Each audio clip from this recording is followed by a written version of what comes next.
Hello and welcome. I'm Cory Puffett, class of 2010, and a faculty member at DeMatha Catholic High School. And I'm here today with Connor Glowacki, DeMatha's communications manager. The NFL draft is rapidly approaching, and there are several stags in the mix. So with the help of head football coach Bill McGregor, we've reached out to these alums, and Connor and I will be interviewing them as a lead up to the draft. We'll then share these interviews via Facebook. After the draft, it's our plan to expand this platform outside of the athletic arena to include other members of the DeMatha community. This is our way of helping Stag Nation engage during this pandemic. On behalf of Father James, our president, and Dr. McMahon, our principal, and the entire DeMatha Catholic High School community, we thank you for your support. I'm joined now by Connor and also Deonte Holden, DeMatha class of 2014. And Deonte, obviously during this time of social distancing with the COVID-19 pandemic, it's a crazy time for all of us. How has this affected your preparation for the NFL draft? I don't think it really affected me much. I mean, as far as being able to visit teams and doing private workouts and things like that, it's pretty unfortunate due to this inconvenience. But as far as staying in shape, I still stay in shape, still work out. That's just not going to stop me from staying in shape and going towards my goals. But like I said, it is unfortunate. This pandemic has caused us not to be able to, go to the NFL draft or visit teams and things like that. Yeah, obviously, and it makes it kind of a busy time because you have to organize things in a completely different way than what we're used to. So we do appreciate you taking the time out today to sit here with Connor and I. I'd like to take you back to your time at DeMatha. Yeah. And just a little bit of, reminiscing. I'm curious about what maybe a favorite moment or a favorite teacher you had while you were at DeMatha. See, to pick one is very hard, but I will say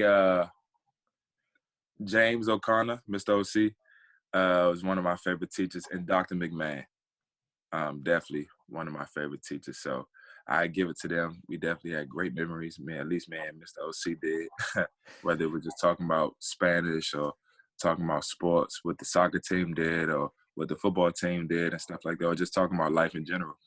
I really appreciate him a lot. And Dr. McMahon, he just had a great atmosphere in his classroom. So, do you have a favorite memory from your time, whether it's, academically, on the football field, school function? I would say on the football field, when we played Godly, it's a Florida school. We played them on ESPN at the University of Maryland. I think that was our first time playing at the University of Maryland on national TV. That was probably my favorite time. The atmosphere was crazy. I think that was the first time we actually played at a college stadium outside of, playing like at the Naval Academy and stuff like that. Deonte, after graduating from DeMatha, how prepared were you going into North Carolina State, both academically and on the football field?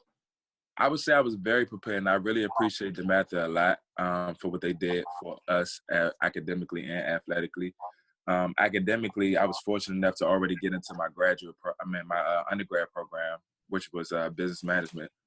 And then also athletically, the workouts that we do at DeMatha, the constant grind and that grit that you have to have was something that was an easy transition for me going into college. So, yeah. Was there any particular part of the transition that maybe you had some difficulty with early on in your college career? I guess for anybody, college is just adapting to a newer environment. Us being from Maryland, a city area, it was a little difficult, being down south a little bit, but I quickly got adjusted to it. It was a little frustrating sometimes, but it was easy to adapt once I got there. On the field, you didn't really see any game action until your redshirt sophomore year, and then between that and your junior seasons, you dealt with some injuries, and that limited you to like 29 snaps over the course of those 2 years. Can you talk a little bit about the process of applying for and being granted a medical redshirt, and just what it's like going through 2 years of that kind of frustration dealing with injury? Well, it's kind of funny. So a lot of people think that I was like injured the whole time, and I wasn't. So I redshirted my freshman year, and then I broke my foot the third day of training camp, my redshirt freshman year. And then after that, I took a year and a half for me to recover. The next year, I really just didn't play as much. That's what it was. Like, it was one of my good friends, Chubb and Catavia Street and BJ Hill and Justin Jones. It was really their time, and I had to understand my role and play my role to the best of my ability, regardless of my situation. So it wasn't that I was hurt during that time. It's more so I just had to understand my role, and when my time comes, take advantage of it. So, but as far as the medical redshirt year, I always knew that I can get it. Because, like I said, I broke my foot the third day of training camp, and I literally missed the entire season, and I missed spring ball. So it was no way that I was going to get denied that proposal. But I waited until my last year to apply for it, just to see where I was going to go with football, just to see how my fifth season was going to turn out. To see how school was going to turn out. I really just waited because I always knew I could get it, so it was no rush to apply for it. So what I had to do was I had to send a letter to the NCAA just stating how beneficial the 6th year would be for me, considering, me breaking my foot and me losing 2 years of playing football. And I also, including in the letter, I also talked about how I persevered through the injury, and also how I used that injury to inspire me to do other things, and how I am currently, graduating early. I have visions of getting another 3 degrees. A lot of things that I felt like this 6th year would allow me to do, help me as a student athlete. So I guess they read that letter and they approved it. So I was fortunate and I'm blessed to be able to get my 6th year and have my 6th year. And you showcased that resilience on full display, both on and off the field. You bounced back great for that final season, having more 400 snaps for that season, second most tackles for loss on the team, and you earned the Ken McNeil Iron Wolf Award for Comeback Player of the Year from your injuries.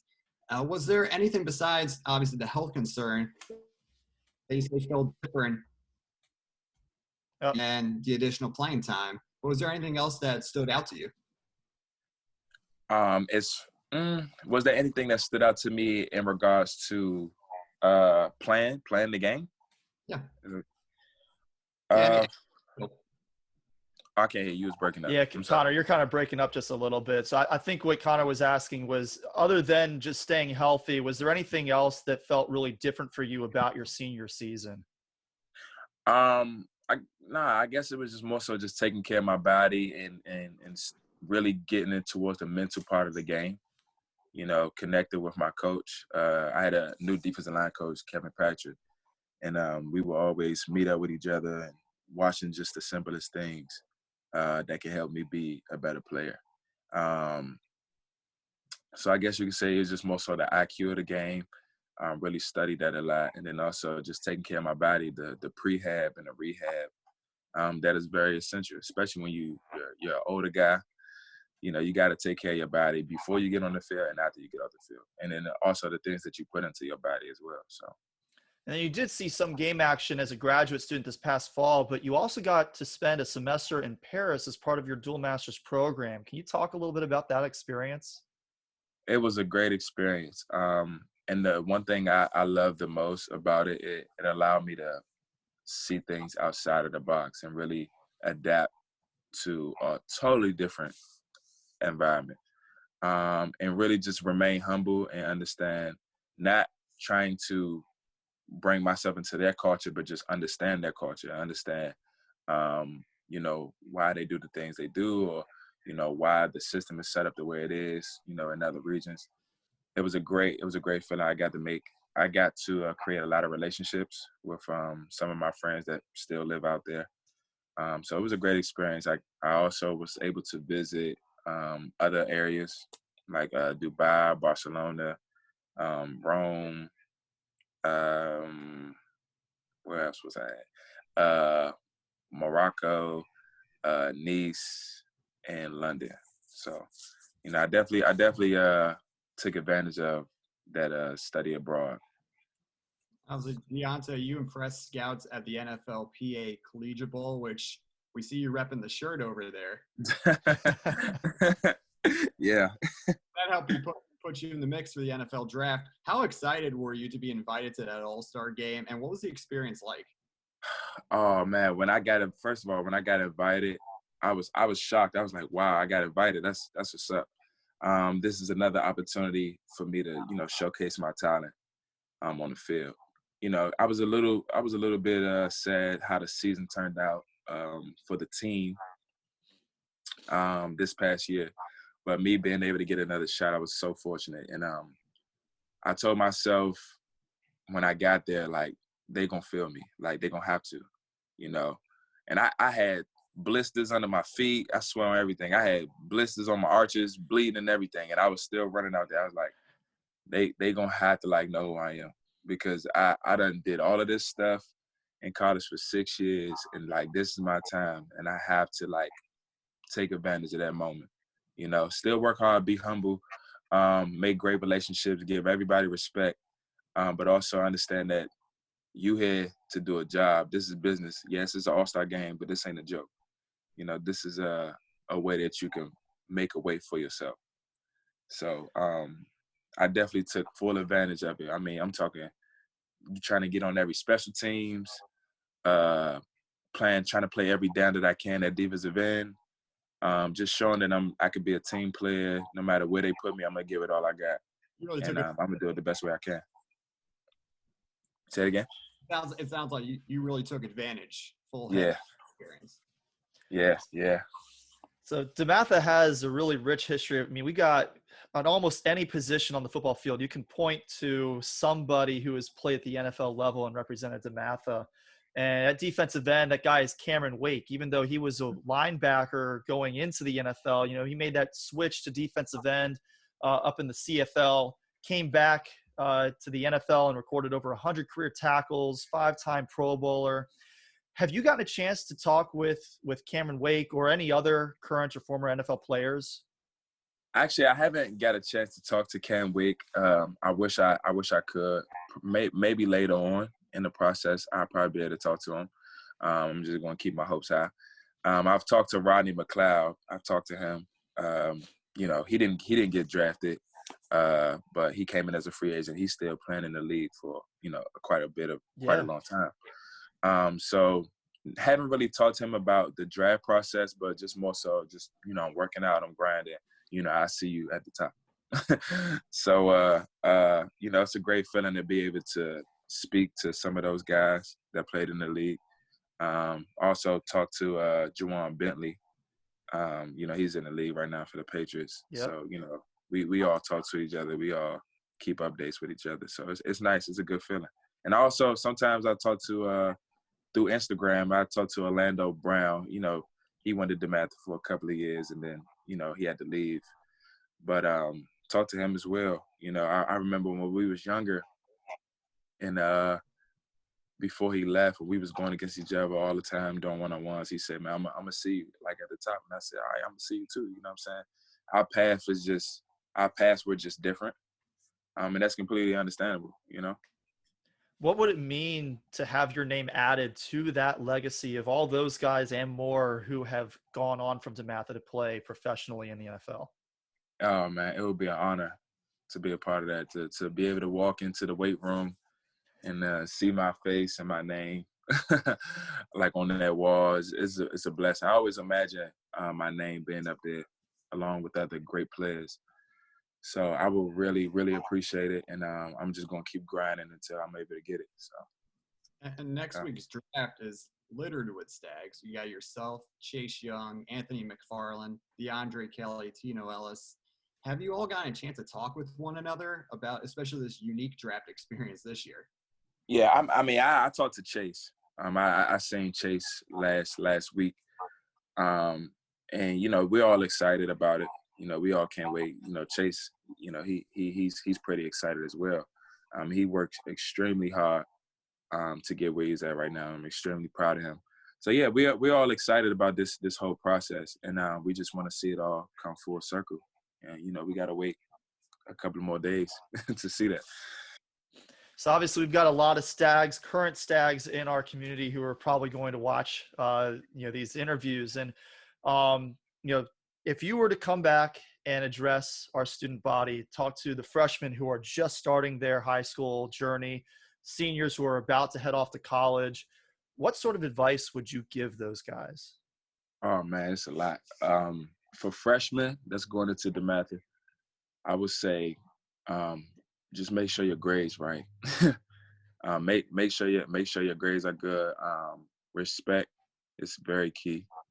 And you don't understand the relationships. That relationships are very important. It's still teachers that I talk to this day that came for DeMatha. And you just understanding that character takes you a lot of places that your talents cannot. And that's just so true. Because I've seen a lot of guys that they may have not been the best player in the world, but like they had great character and they worked hard and they got an opportunity. And when they got that opportunity, they was able to take advantage of it. So I would say, yeah, your grades, still focus on your time management because, being at DeMatha, being an athlete at DeMatha, you still have to, a lot is required of you. You have a lot of classes. Then after class, you're going to workouts or you're going to practice. And sometimes we used to wake up at 5 a.m. to go work out and then go to class and then go to practice. So you still got to have enough energy to be able to get your work done. So just finding that time management to get everything done and still be effective in, both in school, but also on the field or whatever sport you play. And then for guys that's transitioning into college, I would say understand that this system is a business. It is a business. So, I know we all, 18, 19-year-olds going into college, you want to have fun, but understand that this is a business. You need to play your role the best way you can because you only have a short time span to be the best that you can be at whatever sport that you play. So treat it as a business because everybody else is going to treat it as a business. But also, the more you put into the game, the more the game will get back to you. Respect is still going to be key. Discipline is going to be key. Still have good grades because if you don't have good grades in college, you can't play. And then Very also, true. yeah. And also time management, like I said, because now when you're in college, it's going to be so many different things that you can do. I mean, whether it's going to go work out, classes, your social life, you have to be able to leverage your time wisely and be disciplined and understand that, hey, these are my priorities. These are the things that I want to do, but these are the things that I have to do. And how much of what you have to do are you going to give up for what you want to do? You feel what I'm saying? Like, you have to be able to sacrifice. You have to be able to sacrifice. And when you get that, when they get that part and they understand that, it's a business and treat it as such, they'll be very successful as athletes, students, and even professionals in the real world. Some great advice from a very wise man right there, Deonte Holden. We really appreciate you. And that is some fantastic advice. So take heed, students. Next week, I'm not going to have anything to do but sit in front of my TV watching the draft. So I very much hope to hear your name called.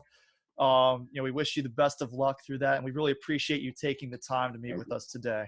Thank you so much. All right. Later. All right.